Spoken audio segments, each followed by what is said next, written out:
Welcome back to Theology for the Unwanted. I'm Dan Tilson, your host, and over there I have my trusty co-host, John Byram. How you doing, man? I like the emphasis on trusty, but I do appreciate that. I'm good, Dan. How are you? Your life is in my hands because you're editing the episode, and this is true. Right before we started officially, I got called out as being a Chick-fil-A gay.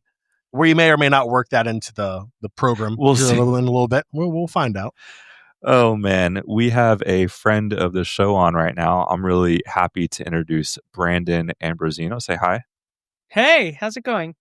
Brandon, you are a visiting assistant professor teaching ethics at the Pope's College, Villanova University. Is that right? That's correct, yeah. It's really cool to have you here today. If you're new to listening to this podcast, we are talking to Catholics who are trying to hang on or maybe have recently left. And we're going deep into topics that maybe were ignored at your parish or ignored in the Catechism, or maybe you just feel like, hey, the church doesn't understand what my daily struggles are. That's who we're talking to here. So we have some really, really tough issues we're going to go into today, but it'll be a fun one. First, though, I wanted to start off. John Byram, tell me, what is it that you are binge watching right now? So I am binge watch. I am a reality TV show junkie. Me too. Which was not the word I told you I was going to use. I decided to tone it down a little bit. Thank you. Right now, because I have an invested interest in this show, I have a friend that's actually competing in this reality TV show, 99 to Beat on Fox, is what I'm currently watching on a weekly release because that's what they're doing. But yeah, that's the one I'm currently. Well, tell me about the show. So there's 100 people, yeah, and each challenge, one person gets eliminated. So you don't have to be the best. You just can't be the worst. I think I saw like one quick reel on Instagram of this, something like popping balloons, and they had to get a lay out of it. Is a that flower right? lay, yep. Yeah, okay. That poor lady did not get one. Yeah, but your friend's in it. He's in it. Yep, his name's Kevin. He is. Shout out to Kevin. Shout out to Kevin. He definitely does not listen. But yeah, maybe I'll tag him in the post or something. We'll figure something out. Okay, there. But, I will put that on my list. Brandon, how about you? What are you watching right now on TV? So we are obsessed with Palm Royale. We just finished Palm Royale. Oh my gosh, starring Carol Burnett, Kristen Wiig, Ricky Martin. It's just incredible. It's a sort of mid-century modern show, very campy. It takes place in Palm Beach. And, you know, the entire series kicks off with this gunshot. And then the whole series the whole first season works up to, you know, the context of that gunshot. Who fired it? Who got shot? It's really good. I don't want to say too much about it because I went into this blind. My husband actually watched it last year, and he's been telling me this whole time, you have to watch it. And I did. So I just want listeners to go watch it without having any context, and they're going to freak out. Is it like a murder mystery? Is that part of it? It's not a murder mystery, right? You sort of, in episode 3, 4, you figure out somebody's going to be killed, but you don't really know who it's going to be until, you know, the very last second. So yeah, and the soundtrack, I'll just say, is incredible. A bunch of 50s, 60s music, which I love. So I'm intrigued. I mean, we're just now reaching October, and I really love American Horror Story. So maybe I'll put that on my list. Palm Royale. Okay. Chris and I, we have been binge watching Next Gen Chef. It takes place at the Culinary Institute of America, as they say, CIA. It took me a minute to realize that like not everyone's in Washington, D.C. like we are. But it used to be, fun fact, a Jesuit seminary, and now it is a culinary institute, to which my husband said, everything always comes back to religion with you. Chris does not sound like that. Was that too deep? Or too annoyed? Next question. Okay. Do not put me on the spot. Oh, man. Anyway, highly recommend it. So I was watching a video by Bart Ehrman a few weeks ago. I don't know if you know him. He's now an atheist, used to be an evangelical, but I believe he's at, I want to say UNC Chapel Hill. He's a Bible scholar. And he brought up this really interesting point. He said, you know, we've all seen that video of the airplane crash, and then the man just miraculously gets off the plane, and everyone's like, oh, wow, God was with him. And then you kind of like have to think about that for a second. Like, where was God for the other people? Or was God with them, but like wasn't intervening for the other people, you know?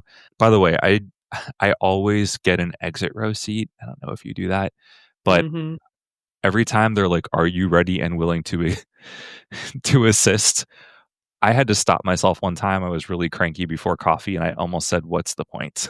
Wow. Wow. Yeah, you do not want to say that when they ask you if you're willing and able. Anyway, it was a fascinating question that Bart Ehrman posed where, you know, he said, like, where was God for the people that didn't survive? Or why did God intervene but just for the person in row 11A? Brandon, you wrote a book on this, not on that specific scenario, but you kind of like, you spent a lot of time digging into that, didn't you? Yeah, where is God when tragedy strikes, when we experience the worst luck in the world? Where is God? Yeah, that's exactly what the book is about. And the book is called Is It God's Will? Making Sense of Tragedy, Luck, and Hope in a World Gone Wrong. Is that right? That's the title. Yeah. Perfect. Well, I guess one of the things that I've learned from reading things that you've put out there is that as Catholics, we tend to make theology a little bit too neat. Like we really demand that sort of certainty. And so we have a tendency to like lock things down. And I guess naturally that leads to this desire to be like, God was with that person. And we say it definitively. But I think you've written a little bit about how we make theology too neat. So unpack that for me and explain what that means. Yeah, thanks. Let me just say, I do believe God is with each of us, even as we suffer these terrible, devastating tragedies. But so Catholic theology is very systematic, right? Our heritage goes back to scholastic theology. Everything sort of in the church goes back, or for a while anyway, it went back to Thomas Aquinas. Thomas is a very, very careful thinker. I love what he does, right? If you ever read his Summa, he puts That's a whole library. Yeah, I mean, yeah. But for every idea he wants to put forward, he actually has this argument with himself, right? He offers arguments in favor of the idea, and then he offers contrary positions, then he'll offer objections, then he'll defend some of the things he's objected against. And this is our tradition, right? And so in the church, we call this systematic theology. And systematic theology is where everything has a place, right? Everything fits together like a puzzle. When COVID happened, Andy and I were very lucky. We have this wonderful neighbor named Karen, and she's become something. I call her a mother-in-law. She's the lovely parts of your mother and the terrible parts of your in-law. And she's maybe 15 feet away from my house. So when COVID happened, we were in the COVID bubble together. And so we decided to put together this 10,000 piece puzzle. Ooh. And it was a Disney villains puzzle.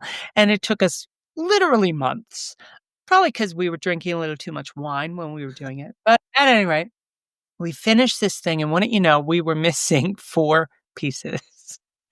We did this puzzle for months and we were missing 4 pieces. Okay, that is not systematic theology. Systematic theology is having the entire puzzle and every single piece where it's supposed to go.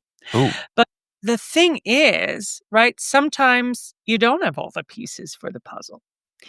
And sometimes not everything fits in a system. And sometimes even when everything does fit, you sort of feel really icky, right? So you start to think, for instance, this book grew out of an essay that I wrote in the wake of the failed assassination attempt of President Trump. People were saying, God saved President Trump's life. And the sort of icky thing about that was, well, if God saved President Trump's life, does this mean God is also responsible for killing the gentleman behind President Trump? Right? So sometimes we'll put together this system and it just feels uncomfortable. So that's just why I've been a little, not only me, but a lot of theologians, we've moved away from systematic theology. We practice what we call constructive theology, right? Constructive theology is more okay with putting together a puzzle and having some missing puzzle pieces, right? Yeah. It doesn't give me anxiety knowing that there might be puzzle pieces empty, but it's certainly annoying. I don't know what God wants. I want certainty. Like, I want to know. I mean, you remember, John, when we were at George Mason University, and we would ask questions at like Thursday night supper, where there'd be a gathering. We always expected, no matter what we asked, I feel like we always expected the priest or the special guest to have an answer.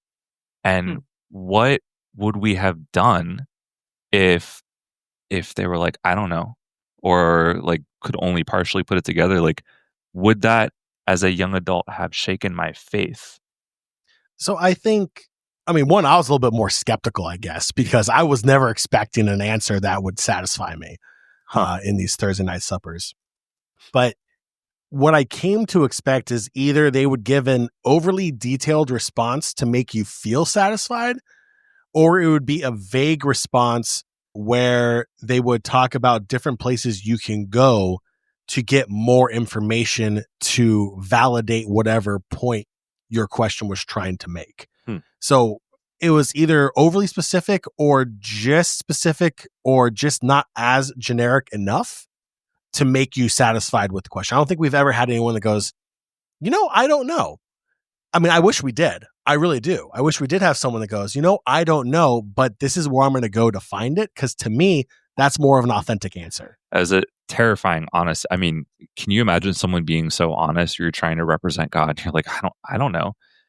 That reminds me of something, Brandon, that you've written about in Is It God's Will? You talk about the basement of theology. Now, I know that you're a little bit farther north than we are. And I personally spend a lot of time in New Orleans. And when you were talking about the basement where we put our scary theological questions that we don't want them to see the light of day, I immediately thought of like behind the cathedral in New Orleans, St. Louis Cemetery. They tried to bury the bodies below ground one time, but like they all floated up and then went down the street. And I was like, in New Orleans, if you try and bury something in a basement, it's going to float up, and then everyone is going to see it float down the street. So what is this theological concept of the basement? Yeah, thanks.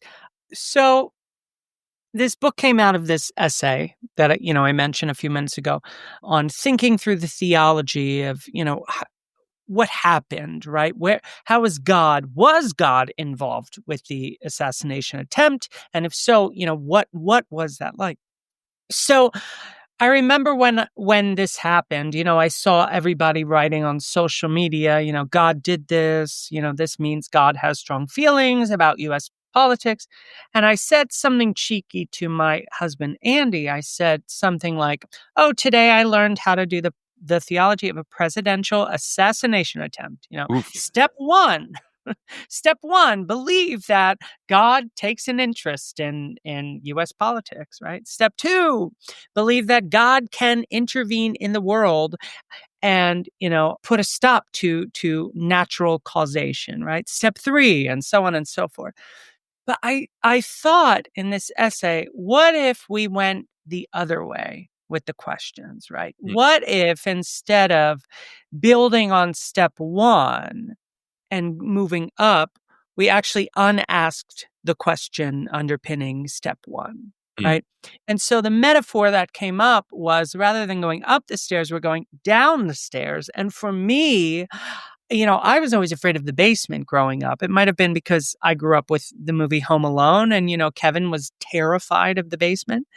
And so for me, if we're moving in the opposite direction, we're going to this really seedy, dark, scary, cold, uncomfortable place, right? But it's in this place where we actually find freedom to ask the questions we're not allowed to ask in the polite company upstairs.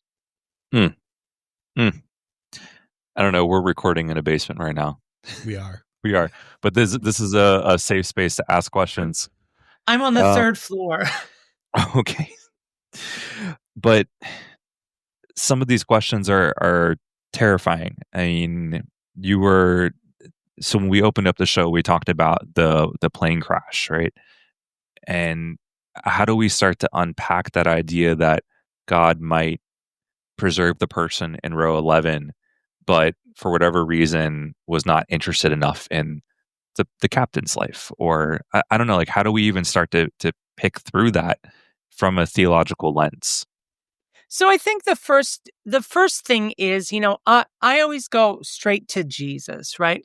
Jesus is Emmanuel, God with us, right? So the first thing that we learn about God from Jesus is that God is with us. God stands in solidarity with all of us. And what we learn from Jesus dying on a Roman cross is that God stands in solidarity with us in our moment of devastation. When we are experiencing suffering, this is when God is intimately united with us, just as God was intimately united with Jesus in his suffering, right? Paul says that God was in Christ reconciling the world to himself. So that means whatever was happening on that cross, God was present somehow in this suffering. This was Moltmann's, entire point. He wrote an entire book about this, right? The crucified God. So I think we start there, not, why wasn't God with the pilot? Why wasn't God with the other 100 and so passengers, right? I think the Christian belief, and it is dogmatic, is that God was actually intimately present to every single person that day who lost their lives, right? That in a sense, they died into God, that God's embrace sustained them past their earthbound existence. So I think that's where I start. And then when that's your starting point, then you don't really make it to any of the other questions about why did God do this special thing for the dude in 11A? Because it's like, but we've already determined that God was with everyone, right? Why did this guy in 11A survive? Well, because weird things happen in our world. And that's enough for me, right? Why do some kids get brain cancer? Because it seems like a lot of what happens to us has to do with luck, right? And some kids just experience bad luck. Some people hit the lottery and experience good luck, right? But the Christian conviction is that God is with us through all of it. That's kind of like in our last episode, John, we were talking about like, how does mercy work? And it's when you go deep into the wounds and then you become aware of how Christ is working in other people's lives, and then you do better the next time. We talked a lot about doing better the next time. I guess on the kind of scary example that you just gave, in 2021, doctors found a lump in my neck. I remember, I mean, dude, I don't know if you remember when I was going through this, but the anxiety. Oh yeah. I lost 20 something pounds from just nothing more than anxiety, because I had to wait 3 months to kind of get the biopsy, and it was, we were still coming out of COVID. It took a while to get appointments. But let me quote Brandon I'll take a couple sentences from something I saw in your book. You said, when the doctors find a lump, it can help to remember that this is all somehow just part of God's plan. ... It felt better than believing the alternative, that God wasn't in control. And I kind of remember when the doctors first found this lump, my mom, very, very faith-filled woman, she said to me, don't worry, Danny, God wouldn't allow this to happen to you. And that was comforting for a minute, until the next day I was at daily mass. And then suddenly I realized that the prayers of the faithful, we had like 3 people with cancer. And I have to imagine that my entire life we've been having people with cancer on the prayers of the faithful, but I didn't notice until this happened to me. And it fundamentally changed how I feel internally when somebody tells me that they have a health scare or they're going through a health issue. It has drawn me to the cross. Now, getting to the end of this, it ended up being benign. It's totally benign. It's still there. Like, what are we, 3 or 4 years past this now? It's still there, but it's benign. And maybe I'm glad that it's still there because it's a reminder that there's lots of people in the pews that are going through this. But it really struck me when you said that, because finding mercy in the world also, to me at least, means that I have to let go of certainty and control to some extent. And that's just a terrifying thought. I mean, I don't know. In your classes, like, what do your students say when they hear you talk about subjects like this? So I don't know if you remember, but actually the weekend before Villanova classes started this term, we all got a text message, and I'm referring to our Villanova community, that there was an active shooter on campus. And I was at home and I just devolved into tears. And I called Andy. I said, "Oh my God, I knew this was going to happen." And I was terrified, and we were getting updates, and I was texting my colleagues, and none of us knew anything. And it ended up being what Father Peter, our president, called a cruel hoax. And I guess Wired has actually done some really good deep dives into these groups who actually will, if you pay them money, they will actually call in an active shooter hoax to your school for $10 or $50 or something. So that it seems like that was what was going on. But I had these kids on Monday morning. This happened on Friday or Saturday. And it was a little bit surreal. And we were encouraged as faculty to not avoid the topic. And so I did bring it up. And yeah, it just led to a very honest conversation, right? Students were worried. They still had, in some ways, experienced a trauma, because those of them that were sitting there outside for this mass got the, active shooter text, and they went and barricaded themselves in a closet. So that was very traumatizing.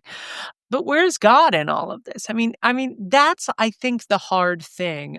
I think our instincts want to believe that God is calling the shots, right? So in that passage in my book that you quoted, I think what I was doing is I think I was being hypothetical there, right?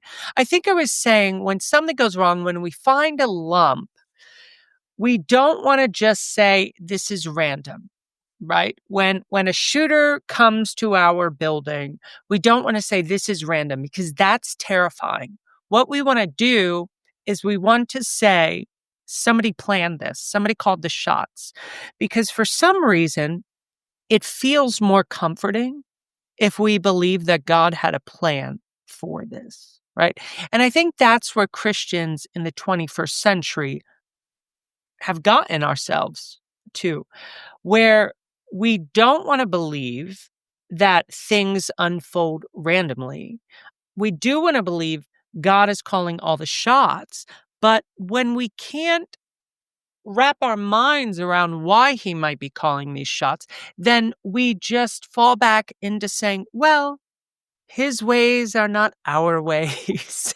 And one day in eternity, we will realize why God sent the shooter, or why God gave Mima, this lump in her breast, right? You sound like my 6th grade teacher, Sister Mary Christine, rest her soul, but I had every Immaculate Heart of Mary teacher in Northern Virginia, I think, and they all sounded like that. So, I mean, yeah, there's that temptation just to kind of fall on that. But sorry, continue. So, one of the things I do in this book is I try to reinterpret the cross of Jesus. Everything we do as Christians goes back to Jesus hanging on a cross, right? Either God is there with Jesus or he's not. But I don't know who God is as a Christian if I can't locate him in Jesus, right? Moltmann says that as Christians, we point to Jesus on the cross and we say, this is God. God is like this, right? If you want to know who God is, point to the cross.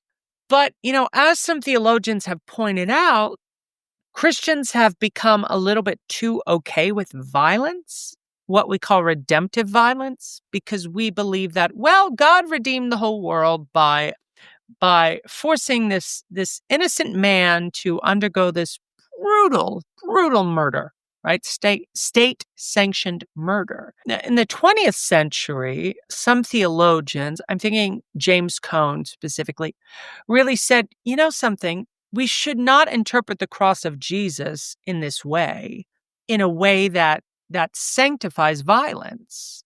And so what he wanted to do, and what some other theologians have been doing, and what I then, honoring these other theologians have been trying to do, is to reinterpret the cross as an accident, as a tragedy, as a moment when the world goes severely wrong. So I read this book a couple of years ago by this historian, an incredible Jesus scholar named Paula Fredrickson. And this book is called Jesus of Nazareth. And it grew out of this article she wrote before this book that was called something like, "Why was Jesus killed, but his followers were not?" And for her, that was the historical puzzle. Because, everybody says, well, Jesus, Pilate had Jesus murdered because Pilate thought Jesus was a threat. But Paula argues, no. If Pilate thought Jesus was a threat, he would have had his entire movement killed. But he only has Jesus killed. So why is that? So she puts together this absolutely mesmerizing historical hypothesis of what might have gone wrong the day that Jesus was killed on that last Passover. Part of her hypothesis includes the fact that during that Passover, there were many pilgrims at the temple who were unfamiliar with Jesus and Jesus's message. So maybe they heard him talking about the kingdom of God. Maybe they heard some crowds saying Hosanna, right? And so maybe they interpreted this violently. Or maybe they interpreted this to be some sort of direct action against the state. And they thought, oh, this is it. Finally, God has sent a deliverer like Moses to free us from the hand of Roman occupation, right? Now, Pilate knows Jesus is not actually a threat because Pilate has been following Jesus' career this whole time. And, Jesus is the guy who's saying, no, actually, you should carry Roman guards bags an extra mile, right? Not just 1 mile, go the second mile with them. And when somebody smacks you on your cheek, offer them the other cheek. And you should love your enemies and you should forgive people. These are not threatening messages to the state. But what's threatening is that people misunderstand Jesus. And so to send a message, Pilate goes, fine, hang him on a cross, right? So the takeaway here is, Jesus was killed because several things happened to go wrong at the same time at this point in history, right? So I'm not a historian. I'm not a New Testament scholar. So I don't have the historical chops to say whether this is historically compelling. But what I like about what she's done theologically is that she has given us an interpretation of the cross that is free of any intention. As a theologian, I'm very uncomfortable with God intending for Jesus to get murdered so he can forgive us, right? Elizabeth Johnson says, this doesn't even make sense because Jesus teaches us to forgive people. And he says, just do it, right? So if somebody were to say to Jesus, somebody wants me to forgive them, what should I do? Jesus wouldn't say, here's what I want you to do. I want you to go kill somebody, and then you can forgive that person. So it doesn't make sense. Why, if Jesus is telling us just forgive people, why are we pretending like God can't forgive us unless he has somebody crucified? I don't like this suggestion that God has planned to save the entire world, right? And how he's going to do it is by having Jesus killed. Like, that Really? That's the best plan you can come up with, God? You're infinitely wise, and this is the plan? That's not a great plan. I have a great question I want to follow up with, because number one, I just want to thank you, because I was texting Dan just off screen here real quick. I have not been like this intellectually like diving this deep in a very long time. So I really, really appreciate this. My question in regards to what you just said is I'm a fellow convert to Catholicism. I converted in college. One of the things that I hear over and over again is that without the death and resurrection of Jesus, there is no Christianity, right? He just is another false prophet that walked the earth, right? So there had to be something that made him different to prove what he was saying was the truth, was the way, was the light, that he is God incarnate and as a human. So if, taking what you just said, saying, the idea, and I agree, like for human brains, our mind of why would God send, his only son to earth to die?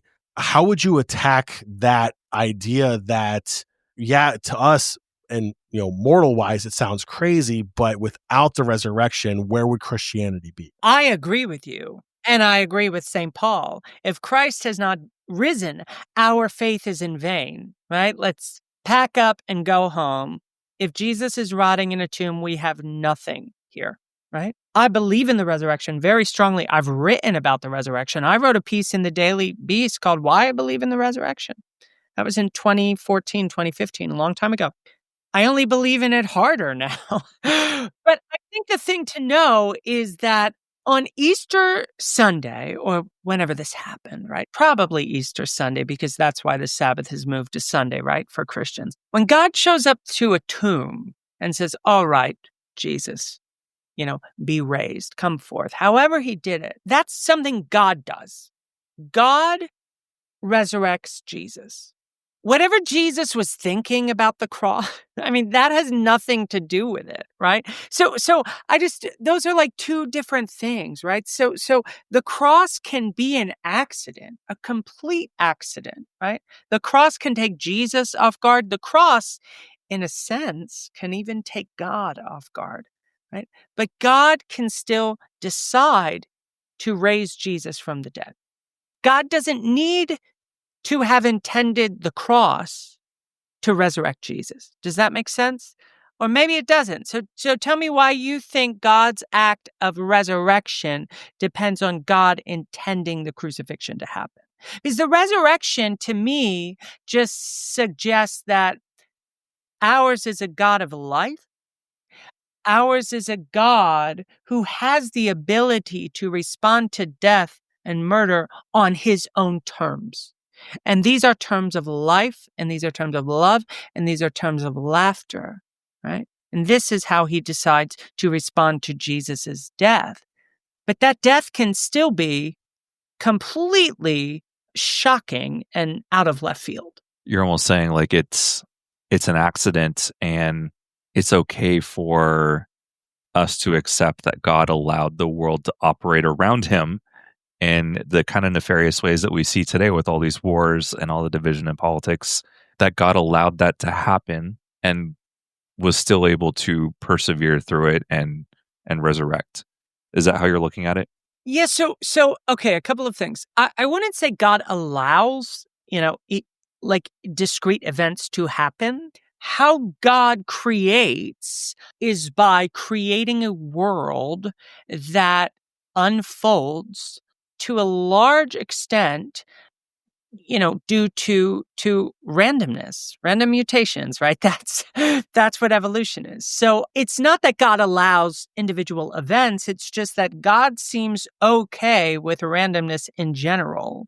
And that's why we have the kind of world we do, right? Where the future is open. And this is why I question what St. Thomas thinks, and other Catholic thinkers have sometimes thought about God's omniscience, because according to classical doctrines of omniscience, God stands outside of history, right? And sees the past, the present, and the future as if it were one moment, right? But I think, and I'm not unique here. There are, I think many Catholic theologians would say, God can know all that can be known, which includes the present and the past, but the future is unknowable.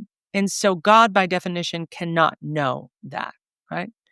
God cannot know what's unknowable. We can't just, make God the subject of nonsense sentences and then pretend that they make sense. Those are scary thoughts. I mean, I guess I was told growing up that Jesus is kind of a response to all of the brokenness in the world.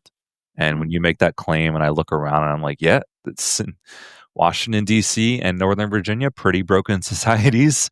And so it's easy to accept that. But you're saying also that there's randomness. And I guess, I don't know, thinking back to biology class. To preface this, I'm a massive nerd. So I apologize if this tangent doesn't seem like it connects, but trust me, it does in my head at least. So in the Marvel universe, they have recently, for better or for worse, gone down the multiverse idea, right? There's a sacred timeline of where things are supposed to happen and the way they're supposed to happen. And you have these branches when unexpected events or variables happen. And they created an authority called the Time Variance Authority, the TVA, that's in charge of monitoring these splits. So in my mind, based upon that description, the TVA would be God in this sense of, hey, this is the ultimate timeline that I foresee going on. And not that he allows for bad things to happen, but he allows for those variables to branch. And then he knows where those branches go based upon those variables. So it may not be, if all humans did X, Y, and Z, if these creatures that are created in my image and likeness were like me and did not deviate, this is what the world would be.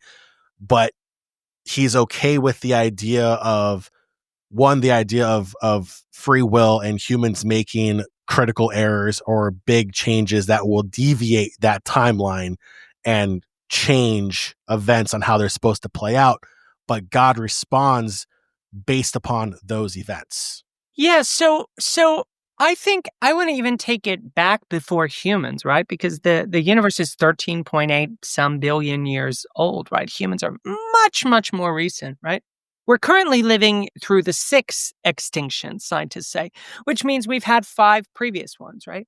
So, what was happening then, right? I mean, it seems like an extinction level, a species level extinction, right? It seems like something's going wrong there, right? So what is God's relationship to these going wrongs or goings wrong? Again, I want to get away from the idea that God allows each bad thing that happens to happen, right? I think it's more that God has decided to create a world where the future is fundamentally open.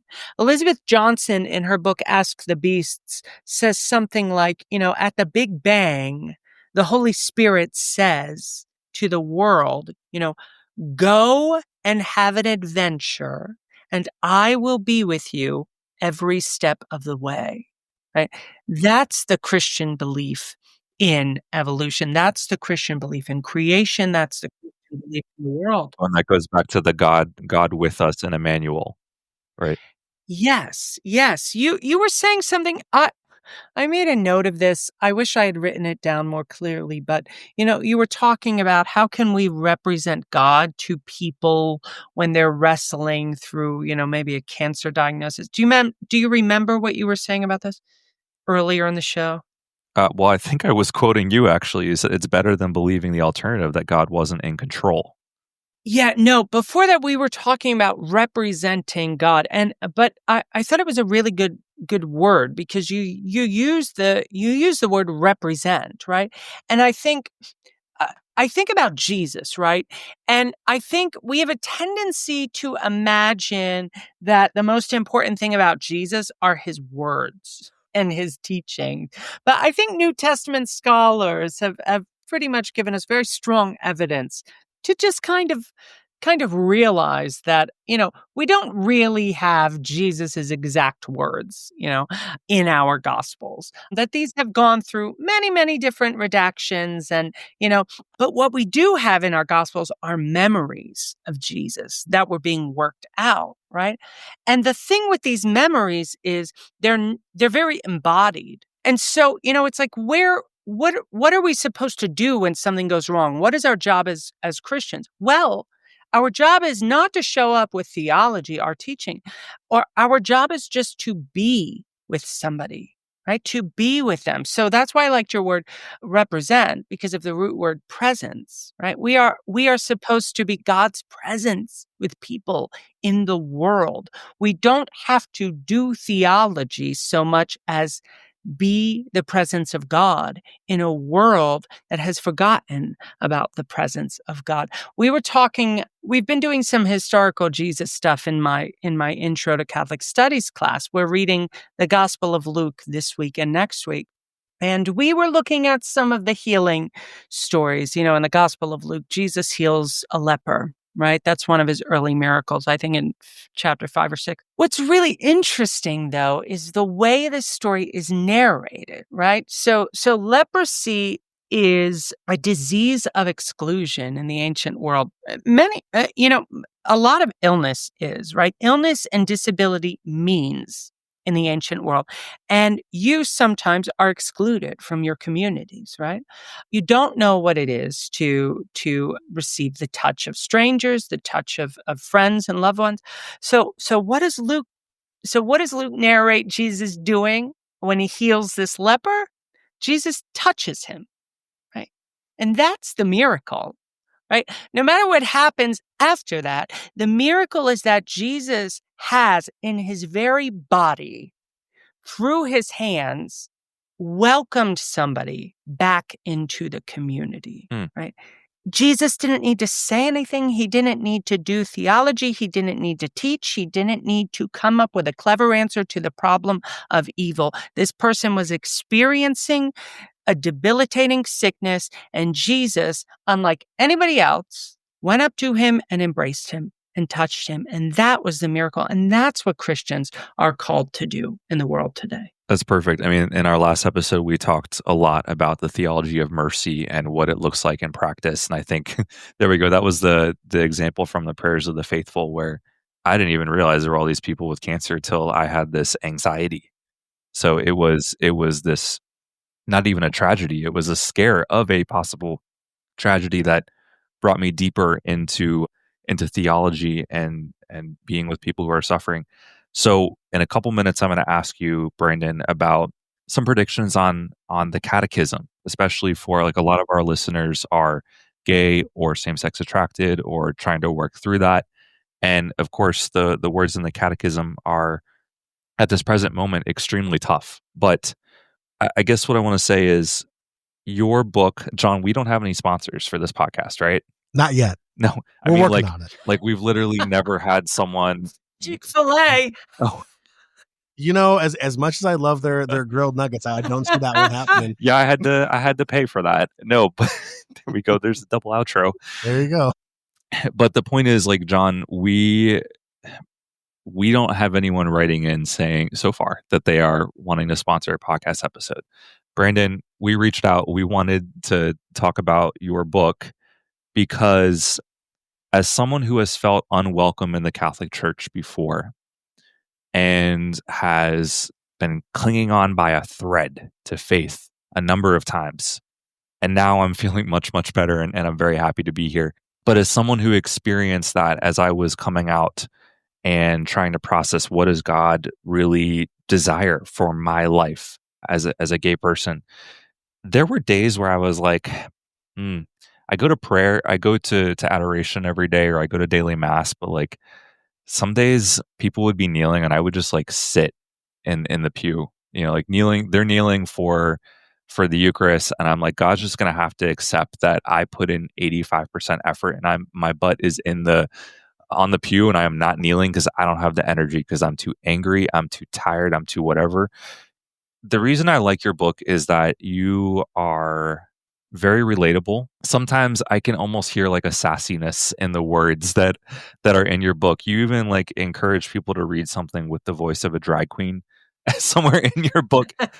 But your book is so illuminating about how we can maybe deconstruct some of the things people have said about us as quote unquote bad Catholics, or some of the things that we take about ourselves and we stomp them under our feet and we judge ourselves too harshly. I think your book is perfect for our listeners who are feeling like, hey, today, dear God, I can't open up the Bible and pray. But they can take your book, which has scripture in it, and I think they can read through it, and I think it can be very helpful and not a substitute for prayer, but I think God will accept it as a prayer the same way I trust he accepts that there were certain days where I just couldn't kneel at adoration. I think your book is exactly what I would encourage a Catholic who feels unwanted to purchase and then carry it around with you. So hopefully you take that as a compliment. It's a book for struggling Catholics, but it's just so perfect. And I think what I learned from reading through it is that we have this tendency in the church to pathologize or to diagnose. I don't know, am I gay? I can't be gay because God doesn't allow that. Well, if I can't be gay and if God doesn't allow it, then why am I? And I'm trying to almost create this sort of prescription. What's the medicine for it? How do I get around this? How do I recover what? And I'm wrestling with all these questions. And after years of suffering with my own thoughts, I had to come to realize that, okay, maybe this is something that God allows, and also maybe there's some beauty in this. So that was something that I learned from your book, is that we're not just doing this to the gays or to people who are struggling with fertility, or like we're doing this as a church. We're being a little too neat with our theology, and sometimes there's some puzzle pieces that are missing. So I don't know, before I ask about the Catechism, did you have any follow-up or corrections that you wanted to make? That was really beautiful what you just said. Thanks. I was just taking it in. I really appreciate your kind words here and just your authenticity. I don't know if you read the intro to my book. Not everybody reads introductions. I don't always, but as when we write books as academics, we're encouraged to write an intro to sort of contextualize our subject position. And so anyway, in the intro, I talk about going to Liberty University, which is where I went for my undergrad. And I actually went through conversion therapy or ex-gay therapy there. It's only really been in the last 7 or 8 years that I realized how just truly damaging this has been. I mean, this almost broke me, this therapy. But it felt very gentle at the time. I have friends who went through insane kinds of, therapy, shock therapy, for instance. So mine didn't feel that traumatizing, but I think it actually was more traumatizing because it felt gentle, right? So anyway, so when I was going through this ex-gay therapy, I just realized, after 3.5 years, it wasn't going to work. I was trying, like a good systematic theologian, to make myself fit into the system. And I just ultimately decided to give up. Because if there is anything that I know about Jesus and the kingdom of God that he's announcing, it's that God brings chaos to our worldly ordered systems. And so I ended up just realizing that it was okay, that there was no place for me within this system, that I could be on the margins of the system, but that actually God would be with me in the margins. So I don't know why I'm sharing that. It just came up with what you were saying. I think so much of what I'm doing as a theologian is trying to make space for people who don't fit in a system, either because of the way they think or because of who they are, right? Like me, like my husband, we go to church. We're not the only gay couple at our church. I think there's another one. But when you go to mass and you're gay, it's kind of all eyes on you, And I've still to this day never ever kissed Andy on the lips when we pass the peace. Every other straight couple does that. And it's not that I feel like I'm missing out on anything. It's just that I am made aware of who I am in that moment.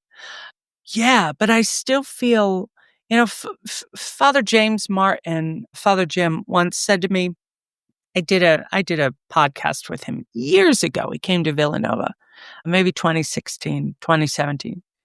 I said, Father Jim, people ask me, why are you sticking with the church? Why are you still here? Why haven't you left? Because, you know how the church is to gays.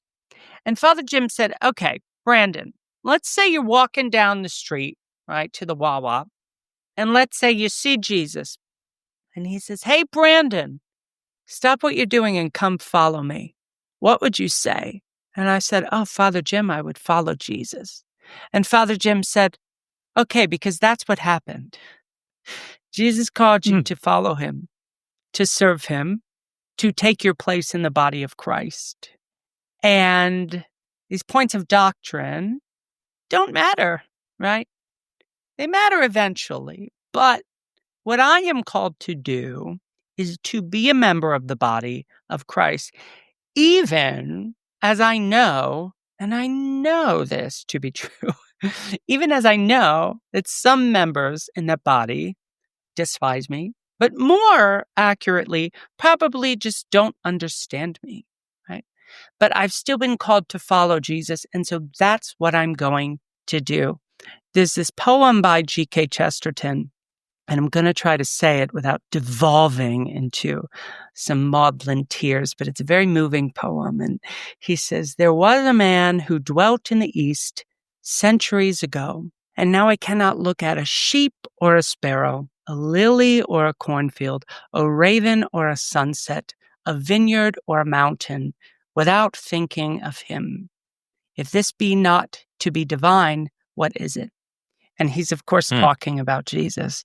And this is why I'm a Christian, because there's just something about Jesus has just pierced me to the core, right? And it's like, if you think about the Brokeback Mountain line, I can't quit you. I can't quit him, right? But also, theologically, I don't want to put myself in the subject position here. That is the first Brokeback Mountain quote that has ever been on this podcast. Yes, I love that. But I don't want to make myself the subject. God is the one who can't quit me. God is the one who can't quit any of us, right?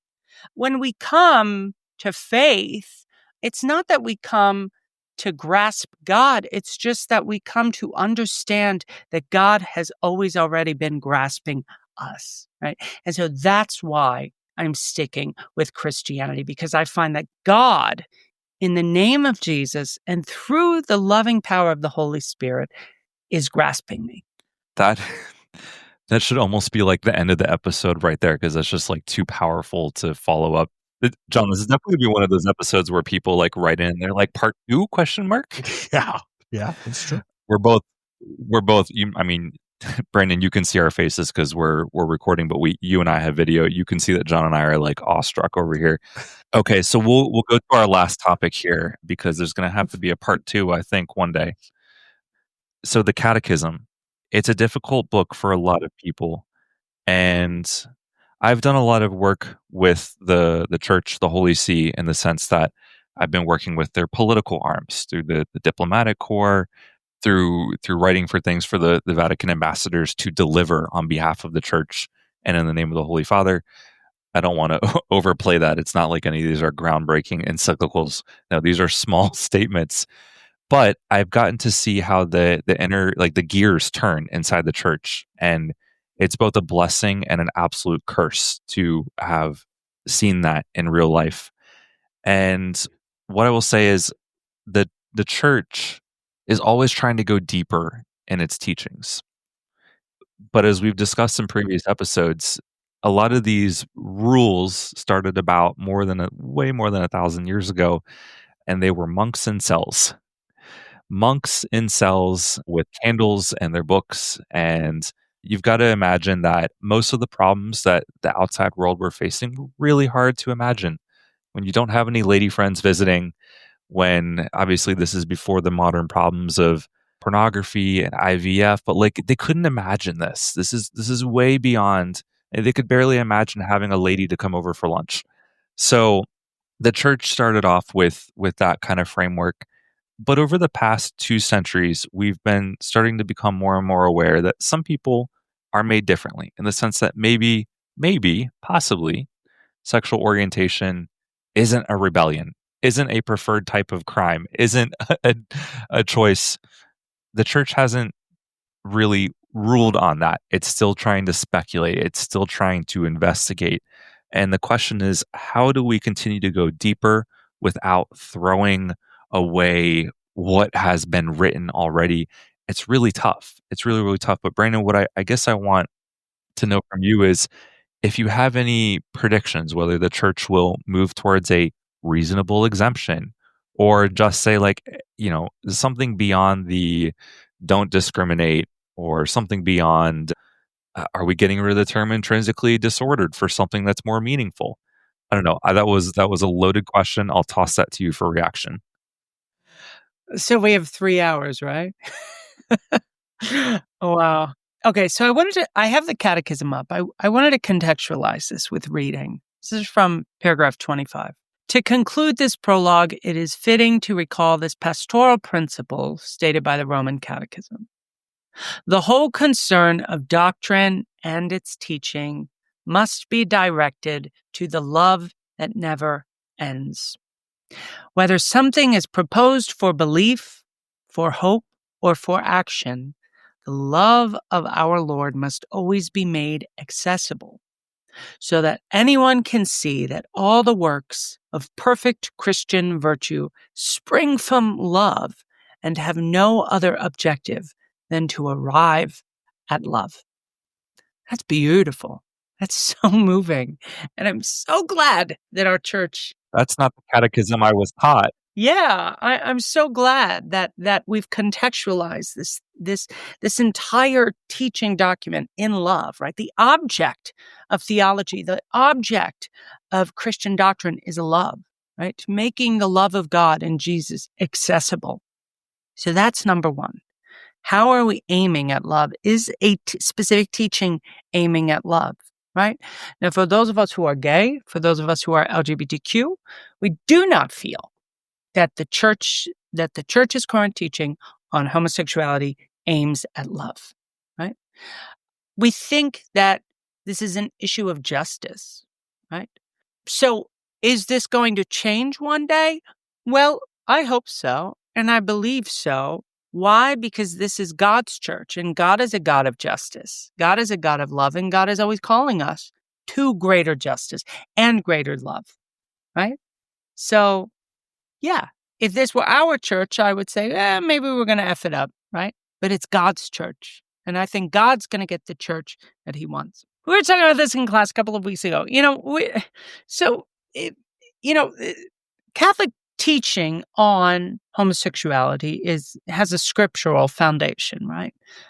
And in the Hebrew Bible, what some people call the Old Testament, male homosexuality is considered an abomination, right? But as, people like Todd Salzman, a moral theologian at Creighton, I think, have shown, they've dug into the anthropology that might have given rise to these verses, right?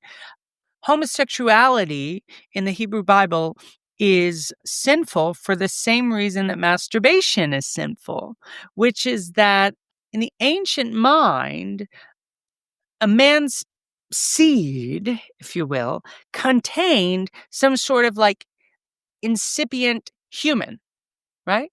So whether you are spilling that on the ground or in, something that is not a womb, you're essentially guilty of murder, right? Okay, so what do we do with that? Well, number one, I think the intention is to safeguard life. So I can actually stand in solidarity with that intention because I too want to safeguard life. At the same time, I recognize that our understanding of biology is very, very, very different, right? That we now know that this theory of, the so-called homunculus is not good science, right? And so as our understanding of the world grows and develops, so too our theology should grow and develop. We can only do theology from our starting place in the world. And it seems like God is okay with this. Why? John chapter 1, verse 14. The word tabernacles with us, right? The word becomes flesh. God enters the world, right? So our starting point for reflecting on God is the person of Jesus, who is always already enfleshed and part of our world, right? So the way that we think about God is by thinking of the world. The Catholic imagination is sacramental. We're always starting with bread and wine and dirt and the earth, right? So our world looks very different than it looked to the ancient mind. So our theology then needs to make sure that it's complementing this new understanding of the world. It doesn't make sense to call homosexual sex and homosexual orientation, it doesn't make sense to call that unnatural when we see evidence of homosexual sex happening in hundreds of animal species, right? Homosexuality is incredibly natural. Homophobia isn't natural, but that's another story. It also doesn't make sense from a philosophical perspective to talk about nature as if it is somehow out there, right? Like I am the subject and I see the world that I am not part of. No, that's bull, right? We are part of the world that we are examining, right? We are always already part of the nature that we are theorizing. So homosexuality is natural. Why do I know that? Well, because it exists in me and I am part of the world that I'm trying to understand, right? So philosophically, scientifically, biologically, anthropologically, in a historical sense, homosexuality seems like just a very natural and healthy variety of animal sexuality, right? So I do think the church is going to one day update this teaching. I don't know when, I don't know how, but I do think that there are many, many, many Catholic ethicists and theologians who disagree with the church on this. I am not in the minority here. It's not like I am on a faculty where, every one of the faculty disagree with me. I think most of the Catholic faculty at my school have come to peace with homosexuality. And I think most of the Catholic Theological Guild, the Catholic Ethics Guild, has also made peace in the same way. When is the church going to change? I don't know. I remember a conversation I had with a Catholic ethicist named Lisa Fulham. A couple of years ago, we were at this beautiful island called Star Island, 7 miles off the coast of New Hampshire. We were there for a theology and science conference. And I said, Lisa, one of my teachers said, the church shouldn't really address homosexuality because, the church doesn't want to alienate any specific churches, any local churches, right? So if we just had the church in the United States and Europe, okay, maybe we'd have gay marriage. But the church wants to prevent a schism, right? And Lisa looked at me and she said, do you think justice is worth a schism?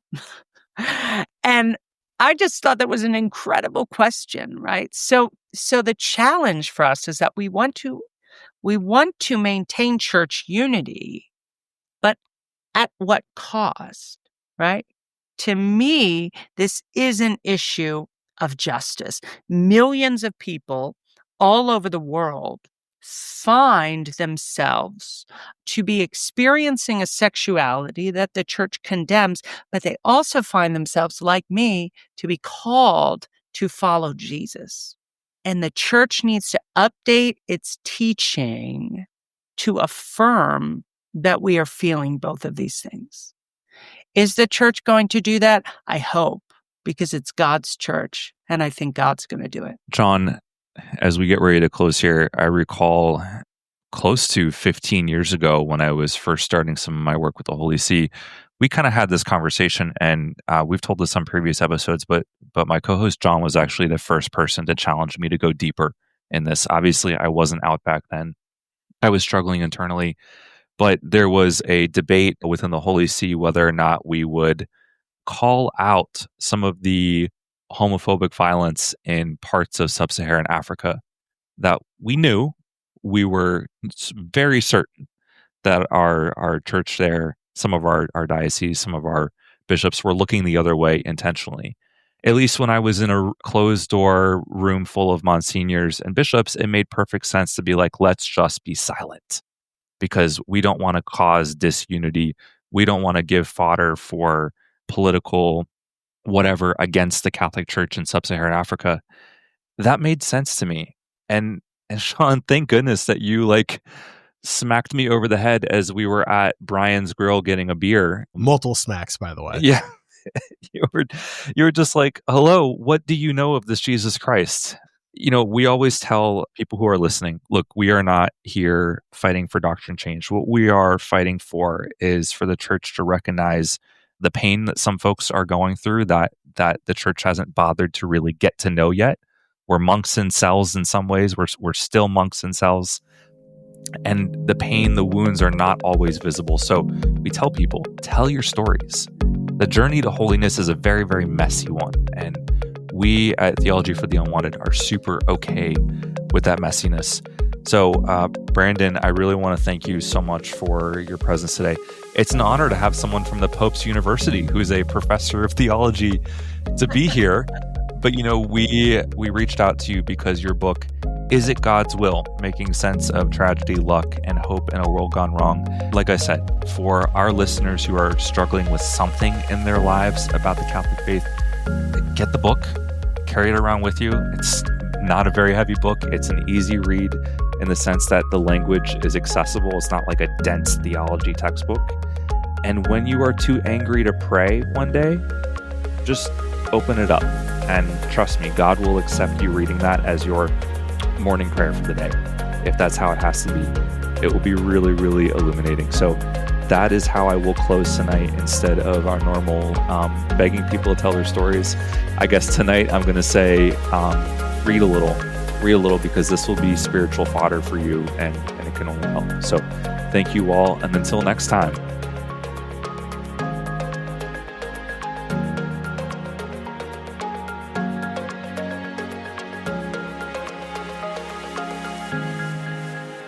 You're a Chick-fil-A gay?